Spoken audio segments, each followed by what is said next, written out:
सकाळीच मुंबईवरून आलेलं होतं, सगळी घरातली कामं आवरली आणि डेकोरेशन करायच्या अगोदर झाडलोट केली. तसं तर आमचं घर नवीन आहे, जास्त झाडायला नाही लागलं आणि हाताला वरचा पडदा लावायचा होता, येतच नव्हता घर उंच असल्यामुळं. पप्पांनी तिला भाऊजूला ड्रमवर उभा केली, म्हटलं जपून उभा राहा नाही तर ड्रममध्ये घुसशील. अगोदर यानं जाड पडदा लावला आणि त्याच्यानंतर हा डेकोरेशनवाला लावला.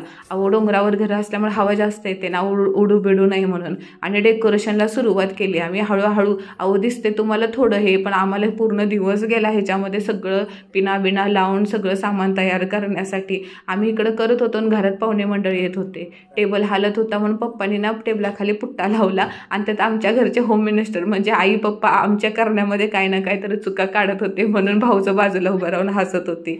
एवढं करत होतो तोपर्यंत आत्तीबाई आल्या. म्हणजे माझ्या सासऱ्यांच्या 5 बहिणी आहेत ना, त्यातली एक नणंद आहे, मिनीला राहतात त्या. येताना कंस घेऊन आलेले आणि आमच्या कामात जरा ब्रेक पडला. जाऊबाई पण आली आणि गण्या पण आला म्हणून जरा बसलो.